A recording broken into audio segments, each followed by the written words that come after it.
E se eu te dissesse que uma jovem pesquisadora, desesperada por socorro, foi abandonada à própria sorte na Amazônia profunda, amarrada a uma árvore para morrer?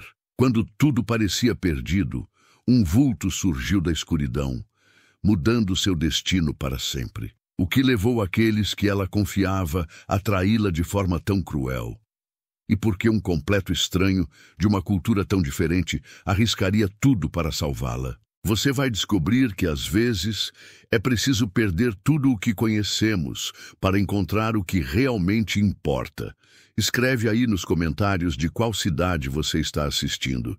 E se você acredita que em toda a história existe um lado bonito, se inscreve no canal e ativa o sininho, porque o que você vai ver agora vai te emocionar de um jeito que você não imagina. A luz alaranjada do pôr-do-sol se escondia por trás das copas das árvores, enquanto Clara tentava, em vão, afrouxar as cordas que cortavam seus pulsos.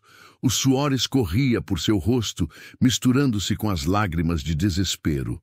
Seu coração batia tão forte que parecia querer saltar pela garganta. 24 horas antes, ela estava animada com sua expedição científica. Agora estava amarrada a um tronco grosso no meio da maior floresta do mundo. Socorro! Alguém me ajude, por favor!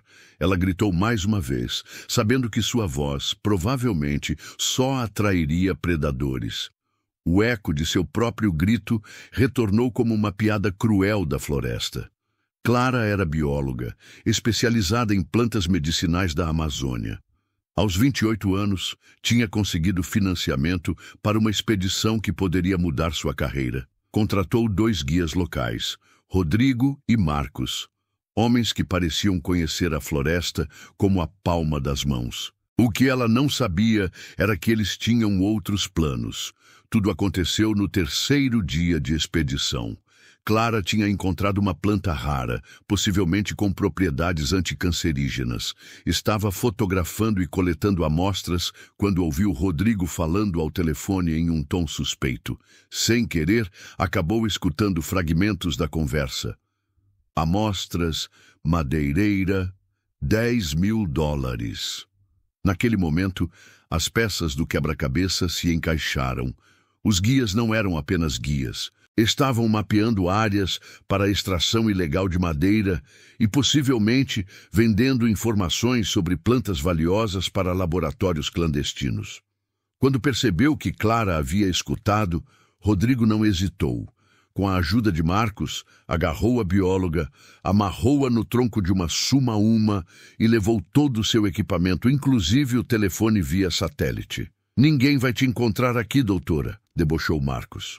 "Se tiver sorte, talvez alguma onça tenha pena e acabe rápido com seu sofrimento." Agora, com o sol se pondo, a floresta ganhava novos sons. O canto dos pássaros dava lugar ao coachar dos sapos e ao ruído constante dos insetos. Cada estalo de galho fazia seu coração acelerar. A escuridão crescia ao seu redor como um manto sufocante. Exausta de gritar, Clara baixou a cabeça. As lágrimas agora fluíam silenciosas. Pensou em seus pais, que haviam tentado dissuadi-la dessa expedição. Pensou na irmã mais nova, que sempre dizia que Clara era sua heroína. Que heroína ela era agora. Ia morrer sem ninguém saber onde procurar seu corpo. Foi quando ouviu um leve movimento na vegetação, diferente dos sons aleatórios da floresta. Era ritmado, proposital. Algo ou alguém se aproximava. "Quem está aí?" Sua voz saiu trêmula, quase um sussurro. Não houve resposta, apenas mais movimentos. Clara podia sentir olhos observando-a na escuridão. Seu coração disparou ainda mais. Seria uma onça, como Marcos havia sugerido. De repente, uma figura emergiu da vegetação densa. Na penumbra, Clara pôde distinguir a silhueta de um homem. Ele se moveu como um fantasma, sem fazer barulho. À medida que se aproximava, os detalhes foram ficando mais claros. Era um indígena, com o corpo pintado com grafismos vermelhos e pretos. Usava apenas uma tanga e carregava um arco nas costas. Seu olhar era penetrante, avaliador. Clara prendeu a respiração, sem saber se aquilo significava salvação ou apenas uma forma diferente de morte. O homem se aproximou cautelosamente, estudando-a. Ele parecia confuso com sua presença ali. Seus olhos percorreram as cordas que a prendiam e, sem dizer uma palavra, sacou uma faca de pedra da cintura. "Por favor", Clara implorou, "preciso de ajuda." Ele parou ao ouvir sua voz, mas não respondeu. Em vez disso, aproximou-se mais e, com um movimento rápido e preciso, cortou as cordas que a amarravam. Clara sentiu os braços caírem pesados ao lado do corpo, dormentes pelo tempo que passaram elevados. Tentou ficar de pé, mas suas pernas fraquejaram. O indígena a segurou antes que caísse, com uma força surpreendente para seu corpo aparentemente magro. Ele a olhou nos olhos e falou algo em sua língua nativa. Clara não entendeu as palavras, mas havia urgência em sua voz. Ele apontou para a direção de onde viera e fez gestos para que ela o seguisse. Clara hesitou. Ir com um estranho, mais fundo na floresta? Mas que escolha tinha? Ficar ali era morte certa. Assentindo, ela tentou dar alguns passos. Suas pernas ainda formigavam, mas conseguiu se manter de pé. O indígena, percebendo sua dificuldade, ofereceu seu braço como apoio. Clara aceitou, surpresa com o gesto. Caminharam em silêncio pela floresta escura. O indígena parecia enxergar perfeitamente na escuridão, desviando de obstáculos que Clara nem conseguia ver. Após o que pareceu uma eternidade, chegaram a uma pequena clareira onde havia uma canoa amarrada à margem de um igarapé. O homem gesticulou para que ela entrasse na embarcação. Clara obedeceu, ainda apreensiva, mas grata por estar longe daquele tronco. O indígena empurrou a canoa e pulou para dentro com uma agilidade impressionante. Usando um remo talhado em madeira, começou a navegar silenciosamente pelo curso d'água estreito. A lua agora iluminava parcialmente o caminho, refletindo-se na água escura. Clara observava seu salvador, tentando entender quem era ele e por que a ajudara. "Obrigada", ela disse, apontando para si mesma. "Meu nome é Clara." O homem olhou para ela por um momento, sem parar de remar. Então, levou a mão ao peito. "Aritana", respondeu com voz grave. Era um começo de comunicação. Clara sorriu levemente, sentindo pela primeira vez em horas que talvez tivesse uma chance de sobreviver. Navegaram por quase 2 horas. O igarapé se alargou, tornando-se um rio maior. As estrelas brilhavam intensamente no céu amazônico, sem a poluição luminosa das cidades. Em outras circunstâncias, Clara teria achado aquilo belo. Finalmente, Aritana direcionou a canoa para a margem. Ao longe, Clara pôde ver pequenas luzes, como fogueiras. Quando se aproximaram mais, distinguiu formas de ocas tradicionais, organizadas em círculo. Estavam chegando a uma aldeia. Ao atracar a canoa, foram recebidos por outros indígenas. Homens e mulheres olhavam com curiosidade para Clara. Crianças se escondiam atrás de suas mães, espiando a estranha de pele clara que chegava com Aritana. Um homem mais velho, com o rosto marcado por pinturas elaboradas e usando um cocar de penas vermelhas e amarelas, aproximou-se. Aritana se curvou levemente em sinal de respeito e começou a falar rapidamente em sua língua, ocasionalmente apontando para Clara. O velho escutou atentamente, seu rosto permanecendo impassível.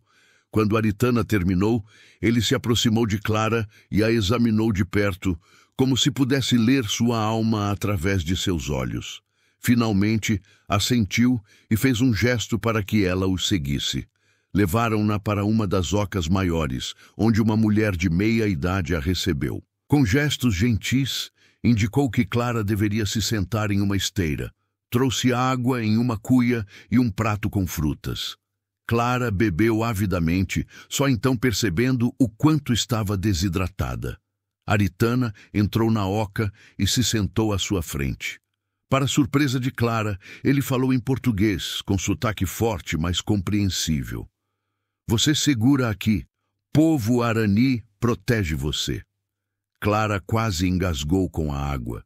Você fala português. Pouco, ele respondeu. Aprendi com um missionário. Pajé diz, você fica até ficar forte. O pajé é aquele senhor de cocar? Aritana assentiu. Meu avô. Ele sonhou com você ontem. Disse espírito da floresta mandou buscar mulher branca, amarrada em suma sagrada. Clara ficou sem palavras. Como poderia o pajé ter sonhado com ela antes mesmo de estar em perigo? Coincidência ou algo mais que sua ciência ocidental não conseguia explicar? Os homens que me amarraram, eles são perigosos, ela explicou, tentando simplificar as palavras. Eles querem destruir a floresta, cortar árvores. O rosto de Aritana endureceu. Sabemos, homens brancos sempre vêm. Cortam árvores, cavam terra, matam animais. Nós observamos, protegemos o que podemos. Clara percebeu que havia mais naquela história do que imaginava. Não era apenas sobre ela ser abandonada na floresta. Era sobre uma luta muito maior, muito mais antiga. Exausta pelos eventos do dia, Clara adormeceu na esteira, sob o olhar vigilante de Aritana. Acordou com o burburinho da aldeia já em atividade. O sol entrava pelas frestas da oca, criando faixas douradas no chão de terra batida. Por um momento, ficou desorientada, até que as memórias do dia anterior voltaram como um turbilhão. A mulher que a recebera na noite anterior entrou trazendo mais frutas e um líquido fumegante em uma cuia. Sorriu gentilmente e fez gestos para que Clara comesse e bebesse. O chá tinha um sabor amargo, mas reconfortante. Após se alimentar, Clara saiu da oca. A aldeia era maior do que havia imaginado na escuridão. Cerca de 20 ocas formavam um grande círculo em torno de uma área central, onde algumas fogueiras ainda fumegavam. Crianças corriam e brincavam. Mulheres teciam cestos ou preparavam alimentos, e homens limpavam armas de caça ou conversavam em pequenos grupos. Muitos pararam o que faziam para observá-la. Não havia hostilidade em seus olhares, apenas curiosidade. Clara sorriu timidamente, sentindo-se deslocada em seu traje de expedição, sujo e rasgado. Aritana aproximou-se, trazendo um pequeno embrulho de folhas. Para seus ferimentos, explicou, apontando para os pulsos de Clara, marcados pelas cordas. Obrigada, ela disse, aceitando o remédio natural. Ele a conduziu até o centro da aldeia, onde o pajé estava sentado em um banco de madeira entalhada. O velho fez um gesto para que Clara se sentasse à sua frente no chão. Aritana se posicionou ao lado, como tradutor. O pajé falou longamente com Aritana traduzindo frases curtas. Meu avô diz que a floresta está em perigo. Os homens que te machucaram não são os únicos. Muitos vêm, cada vez mais. Querem nossas terras, nossas plantas, nosso conhecimento. Clara assentiu. Eu sei, por isso vim estudar as plantas, para mostrar que a floresta tem valor viva, não destruída. Quando Aritana traduziu, o pajé sorriu pela primeira vez. Falou novamente, gesticulando com as mãos enrugadas. Ele diz que você tem bom coração, mas olhos ainda fechados. Precisa ver com alma, não só com ciência. Clara não sabia como responder a isso. Sua formação científica sempre a fizera desconfiar de explicações espirituais, mas havia algo na sabedoria daquele velho que a tocava profundamente. O pajé continuou falando, agora com expressão mais grave. Os homens que te amarraram voltarão, traduziu Aritana. Não apenas por você, mas por nossa terra. Já estiveram aqui antes, oferecendo dinheiro, fazendo ameaças. Queremos paz, mas eles só entendem guerra. Um calafrio percorreu a espinha de Clara. Eles sabem onde fica a aldeia? Aritana trocou algumas palavras com o pajé antes de responder. Não exatamente, mas procuram. Tem mapas, equipamentos, é questão de tempo. Clara sentiu o peso da responsabilidade cair sobre seus ombros. Não era apenas sua vida em perigo, mas toda uma comunidade. E tudo porque tropeçara em um esquema criminoso que provavelmente acontecia há anos, sob o radar das autoridades. Preciso voltar à cidade, ela disse com firmeza. Denunciar o que está acontecendo. Tenho provas, anotações sobre as plantas que encontrei, fotos. Sua voz falhou ao lembrar que todo seu equipamento havia sido levado pelos guias.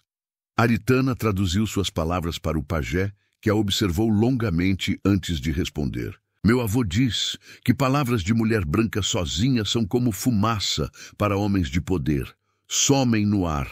Precisamos mais que palavras. Clara sabia que ele estava certo. Sem provas concretas, seria sua palavra contra a de Rodrigo e Marcos, que provavelmente já teriam uma história pronta para explicar seu desaparecimento. Foi quando uma ideia surgiu. Aritana, quando me encontrou, quanto tempo você acha que eu estava amarrada? Ele pensou por um momento. Sol estava alto quando te achei. Cordas marcaram fundo. Muitas horas, talvez desde manhã. Então ainda há tempo, Clara exclamou. Meu acampamento base não deve ter sido desmontado. Lá tem um notebook com backups das minhas pesquisas e um rastreador de emergência. Se pudermos voltar lá... Aritana traduziu para o pajé, que escutou atentamente. Após uma breve discussão, o velho assentiu. Iremos ao nascer do sol, disse Aritana. Eu, você e 2 guerreiros. O caminho é perigoso. Naquela noite, Clara foi convidada a participar de uma cerimônia. No centro da aldeia, uma grande fogueira foi acesa. Os Arani se reuniram em círculo, homens, mulheres e crianças. O pajé conduziu rituais, cantando em sua língua ancestral. Bebidas foram passadas, e Clara aceitou um gole por cortesia. O líquido tinha gosto de terra e ervas, forte e amargo. Aritana sentou-se ao seu lado e explicou, em seu português limitado, que pediam proteção aos espíritos da floresta para a jornada do dia seguinte. Clara observava fascinada a dança dos corpos pintados à luz do fogo, sentindo-se pela primeira vez na vida verdadeiramente conectada a algo maior que ela mesma. Enquanto a cerimônia continuava, Aritana falou baixinho.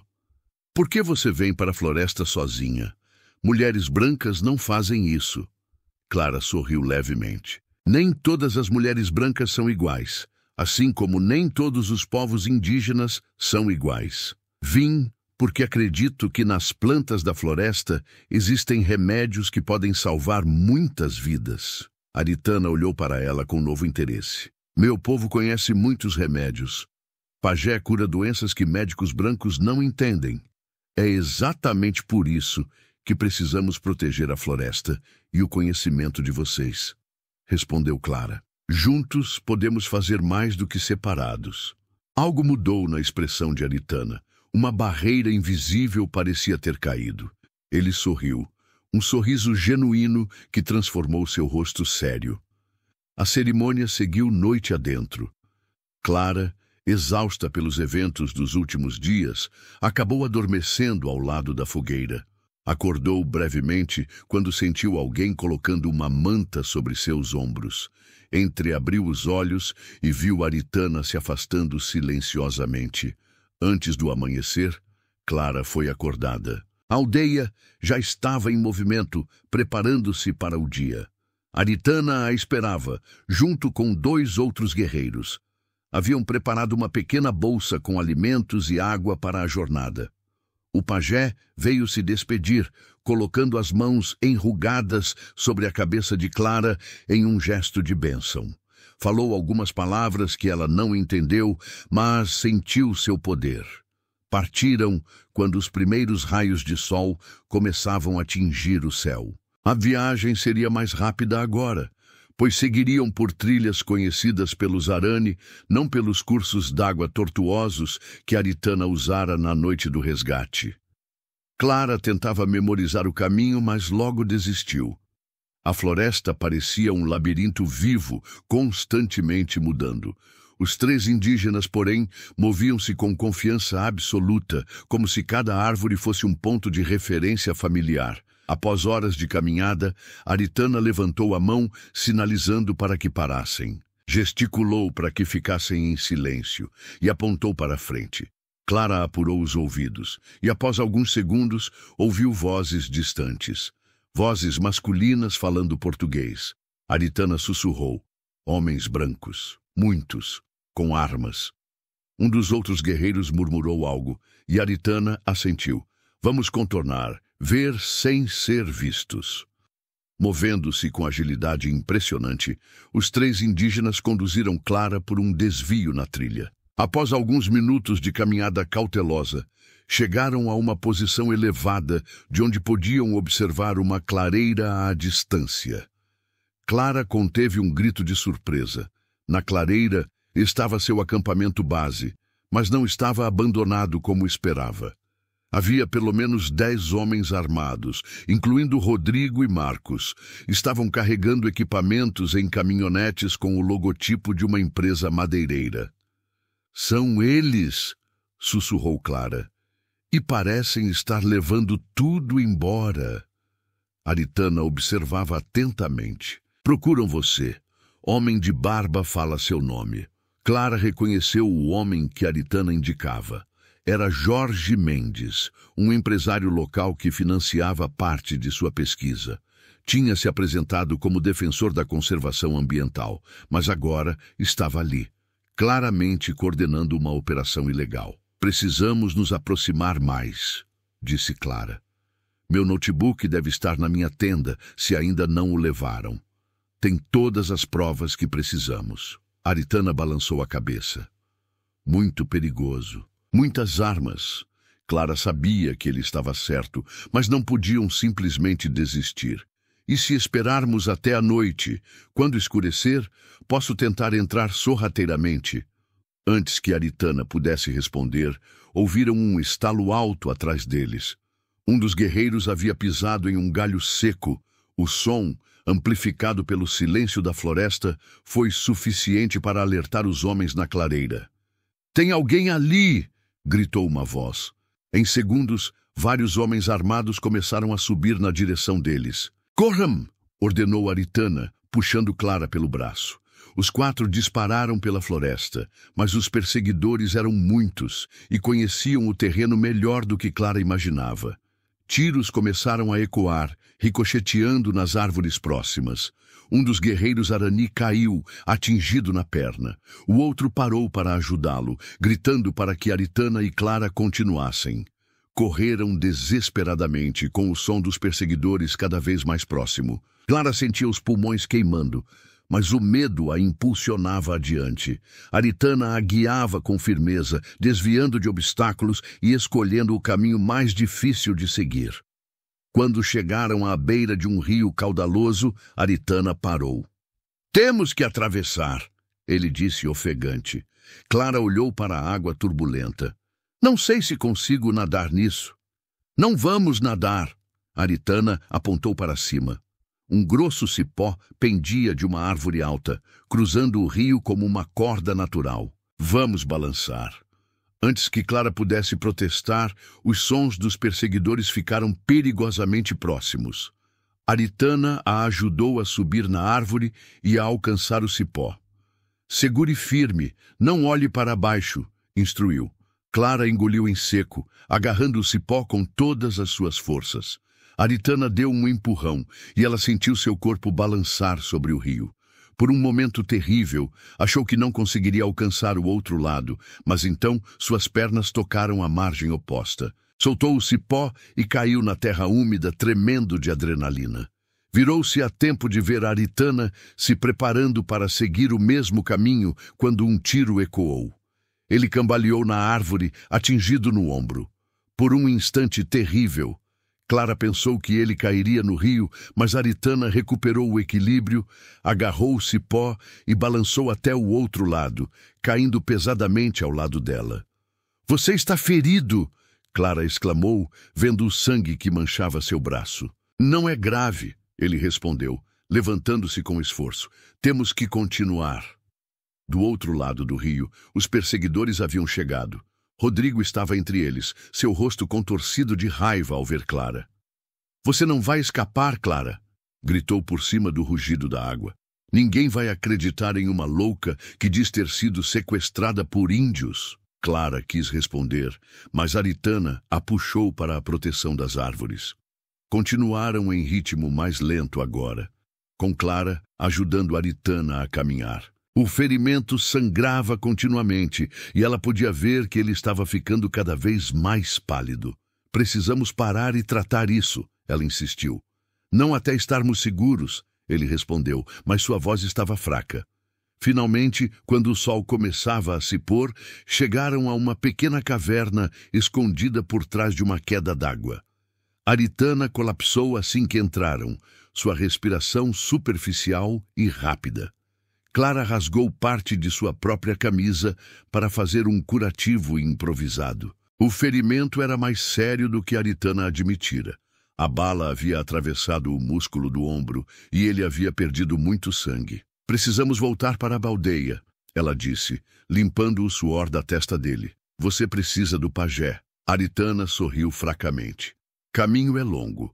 Perseguidores estão entre nós e a aldeia. Clara sentiu o desespero crescer. Estavam sozinhos, perdidos na floresta, com homens armados à sua procura e Aritana ferido. Tudo porque ela havia tropeçado em um esquema criminoso que nunca deveria ter descoberto. Foi quando notou algo na parede da caverna. Pinturas rupestres, antigas mas ainda visíveis, mostrando figuras humanas, animais e símbolos que não reconhecia. Aritana seguiu seu olhar. Lugar sagrado, ele murmurou. Antigos Arani vinham aqui falar com espíritos.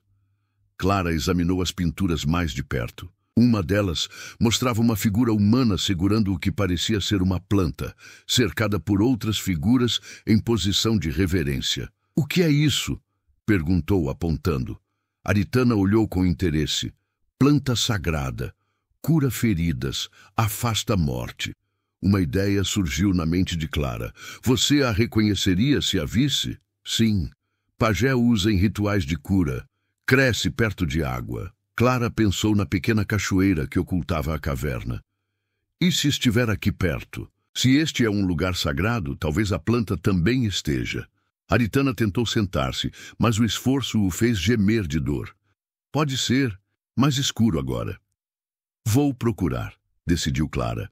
Você me descreve, e eu procuro. Aritana parecia hesitante, mas finalmente concordou, descrevendo detalhadamente a planta medicinal.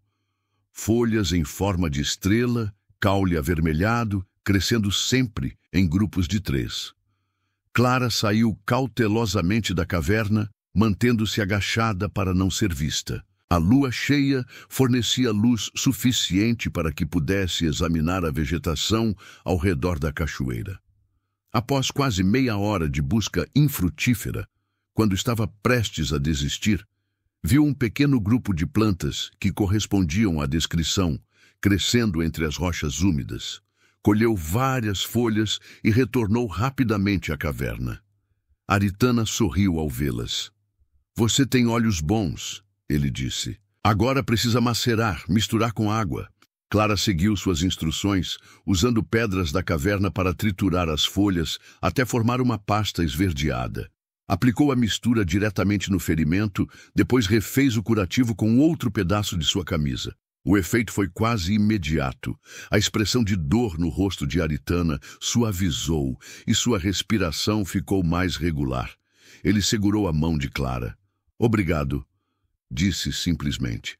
Clara sentiu uma onda de emoção que não conseguia nomear. Em poucos dias, sua vida havia virado de cabeça para baixo.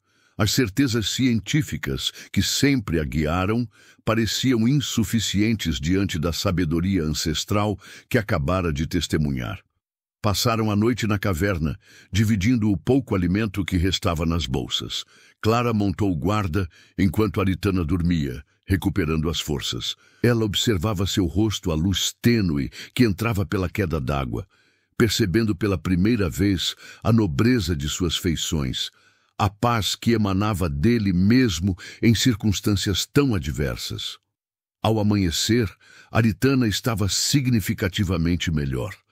O ferimento havia parado de sangrar e a febre que começara durante a noite havia cedido. Precisamos fazer um plano, disse Clara. Não podemos voltar para a aldeia diretamente e preciso encontrar uma forma de expor o que Rodrigo e os outros estão fazendo. Aritana pensou por um momento. Conheço outro caminho, mais longo, mais seguro. Leva à vila de Ribeirinhos. Lá tem rádio. Pode chamar ajuda. Era uma chance. Clara assentiu e logo estavam a caminho, movendo-se com cautela pela floresta. Aritana, mesmo ferido, mantinha-se alerta a cada som, cada movimento nas folhagens. Caminharam durante horas, seguindo cursos d'água, atravessando áreas de mata densa, onde o sol mal penetrava.